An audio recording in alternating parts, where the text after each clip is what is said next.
Puntahan natin yung mga nanguhuli na malalaking isda na dory fish dito sa Nangka, Marikina. Kapag mataas ang ilog, umaakit yung mga isda pa itaas papuntang Montalban, Rizal. At aabangan naman ng mga snagger. Sila yung mga nanguhuli na gumagamit ng hook pero walang pain. Tara panoorin natin. Mamimili ta kayo, sir? Oo. Ayan o, ready na si sir. Umpisa na kami. Guys, nandito tayo sa Tamana, Marikina. Ayan o. Sisilipin natin yung mga nanguhuli ng cream dory fish. Tignan natin, dito may nahuli na. Andun yung tuloy kanina kung saan tayo nang galing. Napakalayo na. Ayan o. Tiga saan ka, kuya? Area 1 si Chupayong. Si Chupayong saan? Diyan lang kami sa taas. Tumatigil dyan pala sa taas. Ayan, nagayo. Ito sir, mga ilang kilo na to? Hello, ito.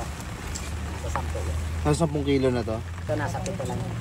Ano oras ba nahuli to, sir? Ngayon lang? Launa. Mga lang na. Ito, lulutuin mo, ano? Bibenta? Pambenta? Kasi magkano to? Nasa 800? Ako kasi mga ano yun, no? Mga 50 per kilo, no? 50 per kilo pag nasa buhay. Kapag buhay. Pero sa katay, 190 ang kilo. Meron pa ako. 190. 190? Pag ano, chop. Pag ni-slice na. Buhaya. Buhaya na. Buhaya na yun, ah. Ang inaasahan namin na hanap buhay pag ganito mo. Pag maulan.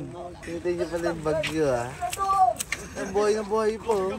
Diba walang pain yan, di ba? Walang pain. Kumbaga sa ano, tsambahan lang mahuhuli. Sa hook, no? Pag sumabit sa hook. Agis lang kami ng agis. Pag talagang masingkro siya, masabitan, okay. Ilan taon mo na ginagawa? 2 years pa lang. 2 years pa lang. May experience lang sa karagatan. Saan probinsya mo? Bicol. Taga Bicol ka? Sorsogon po. Yung mga lumalabas na. May lumalabas na, nakikita mo pala, ha? Mo ibabaw. Nakikita mo yun dyan, malala. Tao pala din. Malupit yung huli ni Kuya. Yung mga nandoon wala pa na huli. Kapag bumabagyo, tumataas yung tubig. Yan, umaakit ang Montalban, Rizal. Itong mga isdang dory. Cream dory. Kada may bagyo. Laki, oh. Yung kamay ko. Mas malaki na. Meron pa mas malaki? Oh? Pinag 20 kilos. Tig 20 kilos? Grabe, no? Huli na ako niya, nakaraan pa rin. Nakahuli ka na ng ganun? Maraming kilos. Saan galing ito mga isdaan to, kuya? Malayang pinanggalingan ito sa Mga galing Laguna Lake? Laguna. Ayan, mga Galing Laguna talaga yan. nakakawala sa fishpan? Dati, nakawala na yun sa Bispan hanggang sa Dumami. Dumami. Nanganak sila nanganak doon. Pero talagang doon sila nakatira sa malalim na lugar, Laguna.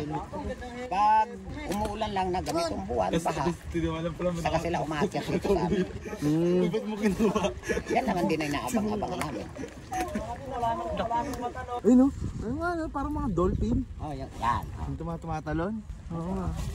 Ganun talaga. Mano-mano lang kami, sir. Mano-mano. Mano-mano lang? Hindi kayo gumagamit ng ano? Ayun pala, oh. Ganyan kasi pag yung mga Pilipino. Ako sanay sa may stick eh. Hindi ka sanay doon? Nandaragat ako pero walang gamit din at may stick sa dagat. Mano-mano. Ayan, hindi katulad sa kanila, oh. Oo nga sila may ano eh. Pamadi ka talaga. Walang pain yan. Talagang sipag lang.